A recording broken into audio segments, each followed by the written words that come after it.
چلے اسی تنخواہ میں سے جب بندہ بڑے بیٹے کی شادی کر کے بہو بیاہ کے لے آئے تو پھر بھی کام چلتا ہے، اور جب اس بیٹے کو اللہ بچے عطا کر دے تو اسی گھر میں، اسی آنگن میں، اسی چھت کے نیچے کام چلتا ہے، تو پھر تو مان جانا کہ چلانے والا تو نہیں، چلانے والا کوئی اور ہے۔ پھر تو مان جا کے چلانے والا کوئی تو اس وقت جب تنخواہ تیری لگی تھی تو کہتا تھا ابا ابھی میری شادی نہ کر، میں بیوی کو کیسے کھلاؤں گا؟ تو وہی شخص ہے جس کی چھت کے نیچے پھر 1.5 درجن پوتے بھی پل رہے اور گزارا ان کا بھی ہو رہا ہے۔ تو رزق کا ذمہ کس کا ہے؟ اللہ کا، اللہ کا ذمہ۔ اب ہمیں پتہ ہے پہلی بات تو پریشانی اس لیے اتار دینی چاہیے کہ ذمہ ہمارا ہے ہی نہیں۔ اب دوسری بات یہ کہ ذمہ داری کس کی ہے؟ اللہ حکیم بھی ہے اور علیم بھی ہے، حکیم بھی ہے اور جانتا بھی ہے، اور اسے پتہ بھی ہے کہ دینا کس طرح ہے۔ اب ہم پتہ کیا کہتے ہیں؟ کہتے ہیں وہ جو بندہ پجاروں میں بیٹھا ہے وہاں اسے نہیں بیٹھنا چاہیے تھا، اور میرا حق تھا۔ تجھے زیادہ پتہ ہے کہ اللہ کو؟ بول کے بتانا کس کو پتہ زیادہ ہے؟ کیوں جی؟ تو آپ اصل ٹینشن پتہ کب لگتی ہے؟ جب بندے کہتے ہیں نہیں وہ پجاروں میری تھی، میرا حق تھا۔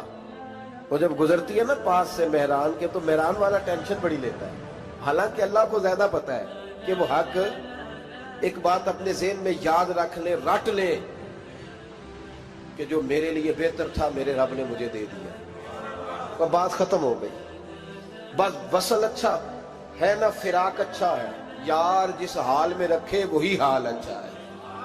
بس جو میرے حق میں بہتر تھا میرے رب نے مجھے، مسئلہ یہ ہے کہ تو اس پہ راضی ہونے کو تیار نہیں۔ حضرت علی کرم اللہ تعالیٰ وجہ الکریم نے میرے نبی پاک کی ایک حدیث بیان کی ہے، اور جناب علی جب یہ حدیث بیان کیا کرتے تھے تو حضرت مجاہد فرماتے ہیں یوں لگتا تھا کہ جیسے حضرت علی ہمیں ہر پریشانی سے نکال رہے ہیں۔ مولا علی شیر خدا رضی اللہ تعالیٰ عنہ فرماتے ہیں کہ مجھے میرے نبی پاک صلی اللہ علیہ وسلم نے ایک طریقہ دیا تھا ٹینشن فری ہونے کا۔ آپ فرماتے ہیں مجھے تو بڑا راس آیا ہے، تم بھی اگر کر لو گے تو تمہیں بھی فائدہ دے گا۔ کہا وہ کیا؟ حضرت علی کہنے لگے محبوب علیہ السلام نے فرمایا تھا لوگوں تم اللہ کے دیے ہوئے تھوڑے رزق پہ راضی ہو جاؤ، وہ تمہاری تھوڑی عبادت سے تم سے راضی ہو جایا کرے گا۔ بس تم 2 نفل بھی پڑھو گے تو اللہ راضی ہو جائے گا، تم 1 رکوع بھی سویرے اٹھ کے پڑھو گے تو وہ راضی ہو جائے گا، وہ تمہارے 313 درود شریف سے راضی ہو جائے گا، تم اس کے دیے ہوئے تھوڑے رزق سے راضی ہو جاؤ۔ ٹینشن اس لیے ہوتی ہے کہ ہم راضی نہیں جو اس نے ہمیں دیا ہے۔ وہ حل میں مزید کی جو دوڑ ہے نا، حل میں مزید کی، بے قدرہ کچھ قدر نہ جاتی، کیتی خوب تسلی ہو، دنیا دار پجاری زردے، کتیاں دے گل ٹلی ہو، بک بک روشن اکھیاں تکیو ویک حویلی کلی ہو، تے کوچ نصیر اساں جد کیتی پہ جانی تھر تھلی ہو۔ تو یاد رکھیں یہ جو ہے نا مصیبت کے مال آ کیوں نہیں رہا، وہ سامنے والا پلاٹ میرے گھر کے سامنے ہے گھر کے سامنے، پر رجسٹری میرے نام کیوں نہیں؟ یہ مصیبت سانس نہیں لینے دیتی۔ موٹر سائیکل کھڑی کرتا ہے نا جب آ کے دکان سے روٹی کھانے آتا ہے، دفتر سے گھر آتا ہے، کاروبار سے آتا ہے، تو جہاں موٹر سائیکل کھڑی کرتا ہے وہ ٹینشن بڑی ہے کہ کبھی میری ہو جائے نا یہ والی جگہ تو میں یہاں بھی بورڈ لگاؤں اپنے نام۔ اس نے مالی پریشانی پیدا کی۔ تو جس حال میں ہے، کیونکہ تو نے اپنا یہ حال خود نہیں بنایا، جس نے بنایا ہے وہ بڑا بہتر جانتا تھا کہ تو اسی حال میں اسے اچھا لگتا ہے۔ تو اسے اسی حال میں، ایک بزرگ تھے تو ان کی طبیعت بڑی علیل ہو گئی، بیمار ہو گئے، تو اللہ نے آزمائش دی تو کیڑے پڑ گئے وجود میں۔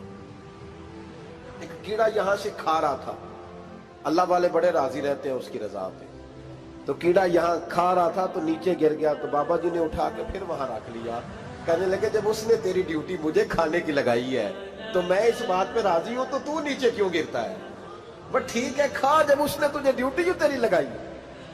سالبہ بن عبد الرحمن ایک صحابی تھے، سالبہ غالباً نبی پاک صلی اللہ علیہ وسلم کی خدمت میں آئے، کہنے لگے یا رسول اللہ صلی اللہ علیہ وسلم غربت بڑی ہے، میرے لیے دعا کریں اللہ زیادہ مال دے۔ تو محبوب صلی اللہ علیہ وسلم نے فرمایا تو جس حال میں اچھا ہے وہ تیرے لیے بہتر ہے، جس میں تو ہے وہی حال تیرے لیے۔ مشکل ہے نا یہ جواب سننا۔ کہتے پیر صاحب فلان جگہ سے تویز آیا، وہاں تو وارے نے آرے ہو گئے، تو آپ کے ہاں؟ تو میں کہتا ہوں یہ تویز دینے والا اگر تویز دے کے امیر بناتا ہے تو پہلے خود کیوں نہیں بنتا؟ یہ خود تو 150 کا تویز بیچ رہا ہے, اپنی بیچارے کی حالت یہ ہے. اگر اتنا ہی تویز اس کا چلتا ہوتا تو پہلے 5 ٹیوب پجارو اس کے دروازے پہ کھڑی ہوتی. عجیب چکر ہے اور عجیب جگہ لوگ الجھ گئے, سمجھتے ہی نہیں بات کو. یا رسول اللہ صلی اللہ علیہ وسلم دعا کر دے تو محبوب نے کیا فرمایا؟ فرمایا تو جس حال میں ہے نا وہ حال تیرے لیے بہتر ہے, اسی میں رہ. کہ نہیں حضور دعا کرے. فرمایا سال بعد تو باز آ جا. حضور دعا کرے. فرمایا تو باز آ جا. 2-3 دفعہ کا ضد کی. محبوب نے فرمایا جا پھر اللہ تجھے زیادہ پیسے دے گا. چند بکریاں خریدی, اتنی برکت ہوئی کہ بکریوں کے ریوڑ بن گئے. پھر کچھ بکریاں بیچ کے گائے خرید لی, ان کے بھی ریوڑ ہو گئے. پھر کچھ اونٹ اونٹنیاں لے لی, ریوڑ ہی ریوڑ. پہلے 5 وقت مسجد میں آتے تھے, اب فجر اور عشاء رہ گئی. پھر مال زیادہ ہوا تو مدینے شہر میں کوئی جگہ ہی نہیں, مدینے سے باہر حویلی خریدی. پھر جمعہ ہی رہ گیا, جمعے کے جمعے آتے. زکوٰۃ کا حکم آیا. میرے نبی کریم علیہ السلام نے حضرت ابو ہریرہ کو بھیجا. فرمایا جا اسے کہہ تیری زکوٰۃ بنتی ہے 2.5%. 10 کروڑ روپیہ ہو تو کتنی زکوٰۃ بنتی؟ بھئی 1 کروڑ کی 2.5 لاکھ ہوئی نا, تو 10 کروڑ کی کتنی ہوئی؟ تو بڑی مصیبت ہے جب بینک سے میسج آتا ہے نا کہ 25 لاکھ نکل گیا تیرے اکاؤنٹ سے. بہت بڑی مصیبت, بڑی ٹینشن ہوتی ہے. ایک صاحب میرے پاس آئے, ان کی زمین اچانک مہنگی ہو گئی. اچانک پہلے کچھ 15-16 لاکھ کی ایکڑ زمین تھی, پھر وہ کروڑ کی ہو گئی. تو میرے پاس آئے, کہنے لگے وہ 10 کروڑ روپے بنتے ہیں تو زکوٰۃ. تو میں نے کہا آپ نے کیا کیا؟ ذری زمین پہ عشر آتا ہے, اس پہ زکوٰۃ نہیں آتی, تو آپ نے کیا کیا؟ کہنے لگے وہ کچھ سوسائٹی کے رول کے مطابق میں نے فائلیں وغیرہ لے لی ہیں, اب میں نا کبھی موقع آئے گا تو ان کو بیچوں گا. تو میں نے کہا اب تو آپ کا یہ مال ہو گیا بزنس کا, تو اب تو اس پہ زکوٰۃ آئے گی. 10 کروڑ پہ جب 25 لاکھ سنا تو کہنے لگے فوراً دینی پڑتی ہے کہ تھوڑی تھوڑی سے بھی کام چل جاتا ہے. تو میں ان کا چہرہ دیکھنے لگا. میں نے کہا نہیں وہ تو آپ کو پتا ہے. ویسے حضرت عمر فرمایا کرتے تھے بانٹ کے نہ دو, کوشش کرو کسی ایک کو دو, چلو کسی کا تو کچھ بن جائے. تو ایک کو دینی چاہیے. کہنے لگے تو مطلب یہ ایسا ہی حکم ہے؟ میں نے کہا آپ کسی اور سے تحقیق کر لیں. اب یہ بھائی لیتے وقت نہیں تجھے ٹینشن ہوئی کہ 15 لاکھ کا کروڑ ہو گیا, تو اس وقت ہی تو نے کہا کہ یا اللہ. تو یہ کیسی سوچ ہے مسلمان, کس طرح کا اس کا؟ ہمارے ہاں جب کسی آدمی پہ حالات خراب ہوتے ہیں نا, تو سب سے پہلے وہ اس طرح کرتا ہے کہ جو میں کہیں اللہ کے رستے میں دیتا ہوں پہلے اسے بند کروں. جس رستے تجھے آ رہا تھا پہلے تو نے وہ رستہ بلاک کیا. حضرت اسماء بنت ابی بکر صدیق کہتی ہیں میں حضور کو مسجد کے لیے, ادارے کے لیے, صحابہ صفہ کے لیے کچھ دے رہی تھی, تو میں نے گننا شروع کیا تو حضور مسکرانے لگے. حضور مسکراتے کیوں ہیں؟ تو فرماتے لگی, محبوب فرمانے لگے اسماء اللہ کے رستے میں گن گن کے نہ دیا کر, ورنہ وہ بھی تجھے گن گن کے دے گا. تو اس کے رستے میں بے حساب دے, وہ بھی تجھے بے حساب ہی عطا فرمائے. لیکن پہلے یہ والا پہلے دروازہ بند کرو, یہاں سے پیسے ختم ہو رہے ہیں. تو اس طرح کرنا بھائی. اس دفعہ سوٹ ذرا گرمیوں والے نہ خرید, لیکن جو تو اللہ کے رستے میں دے رہا ہے اسے دیتا رہے. لیکن ہم اپنا نقصان کرتے ہیں, زیادتی کرتے ہیں اپنے ساتھ. میں نے آپ کو پہلے بھی بتایا تھا پیار کی بولی ہے, پھر بولتا ہوں. ایک بڑے بڑے پیار والے دوست ہیں, ایک دفعہ مجھے کہنے لگے کہ آپ کئی دفعہ اعلان کرتے ہیں تو مجھے اچھا نہیں لگتا, اور آپ ادارہ بھی بہت زیادہ بننے والا ہے, بڑی چیزیں میں دیکھتا ہوں جو ہوں تو بڑا نظام اچھا ہو جائے. آپ دعا کریں اللہ مجھے پیسے دے تو میں بڑے سارے خرچ کروں گا اس کے راستے میں. تو میں نے کہا یا اللہ اسے 10 کروڑ دے, یہ 9.5 کروڑ تیرے راستے میں دے دے گا. تو چپ کر گیا, جس طرح آپ نہیں کر گئے سارے, چپ کر گیا وہ بھی. اس نے کہا جی نہیں جی انشاءاللہ کریں گے. تو میں کیا پلیا جے تے دعا پہ ہوں, ابھی تو وہ آئیں گے تو تب دیکھی جائے گی. تو یہیں اڑ گیا ہے. یعنی 9.5 کروڑ اللہ کے رستے میں خرچ کرنے کی دعا پہ بھی آمین کوئی نہیں کہتا کہ چلو آمین ہی کہہ دے. تو میں کہا تینوں تے 50 لاکھ بچتا سی پیا, لیکن تو اس سودے پہ تیار ہے. جب یہ سوچ ہوتی ہے, یہ غلط سوچ ہے. یہ بات تو اگر تے مسکرانے والی, لیکن یہ سوچ صحیح نہیں. حضرت عثمان غنی رضی اللہ تعالیٰ عنہ کہتے ہیں جس وقت نبی پاک صلی اللہ علیہ وسلم نے اعلان کیا نا جنگ کے موقع پر کہ 800 سپاہیوں کا خرچہ چاہیے, کہتے ہیں میرے پاس 600 کا تھا. یہاں ایک روایت میں حضور نے 1000 کا اعلان کیا تو میرے پاس 800 کا تھا.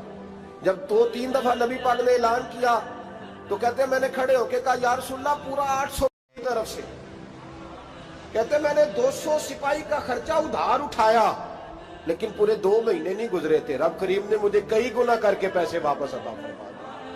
اور بات تو یہ ہے کہ تیری وہاں لو لگی ہو، تو تجارت کرتا ہے ان لوگوں کے ساتھ جو کیا دے سکتے۔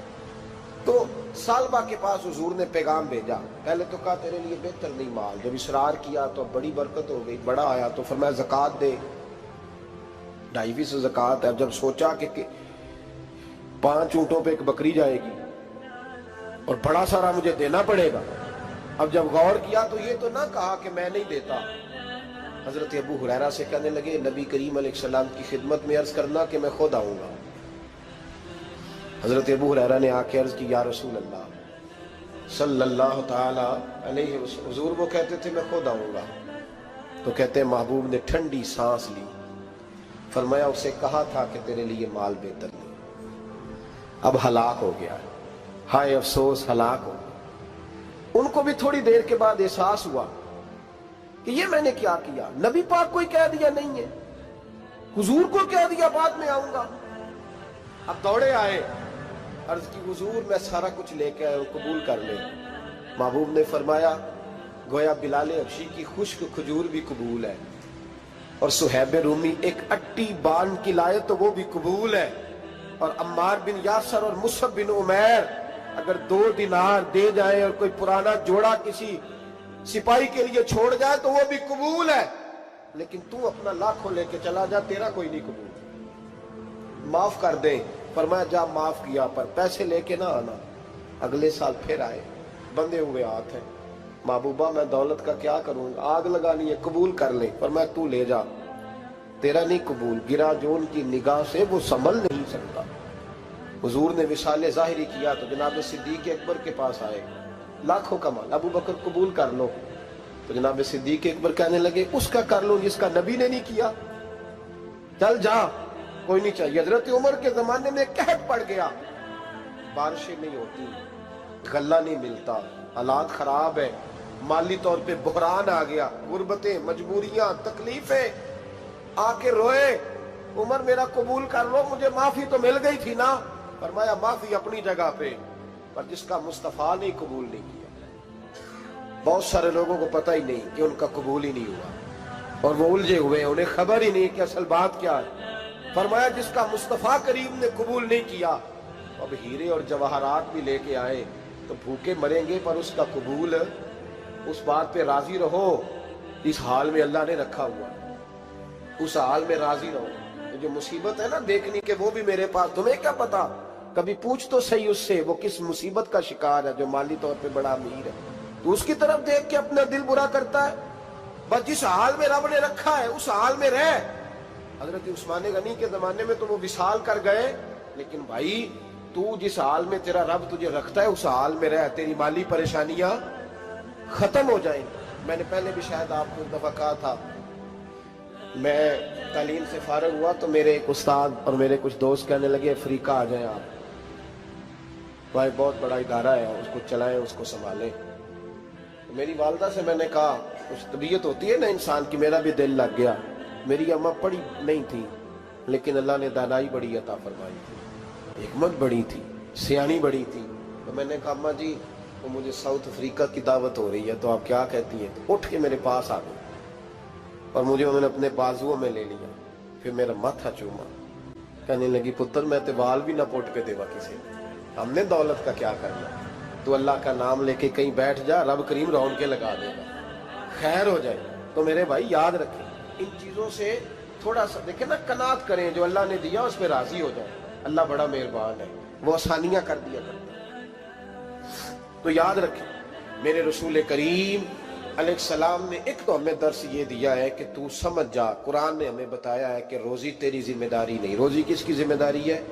اللہ کی۔ اور دوسری بات یہ کہ جو اللہ نے تمہیں دیا ہے اس پہ تو راضی ہو جا، تیری مالی پریشانیاں ختم ہو جائیں۔ اور پھر حضور صلی اللہ علیہ وسلم نے فرمایا مذہبی طور پر جب دیکھو تو آگے دیکھو، اور دنیاوی طور پر جب دیکھو تو پیچھے دیکھو، پریشانی ختم ہوگی۔ مذہبی طور پر جب دیکھو، جو 5 نمازیں پڑھتا ہے وہ تہجد پڑھنے والے کو دیکھے، اور جو تہجد پڑھتا ہے وہ اشراق چاشت پڑھنے والے کو دیکھے، اور جو بندہ اشراق اور چاشت پڑھتا ہے پھر اس کو دیکھے جو سارا دن مصطفیٰ پہ درود پڑھتا ہے۔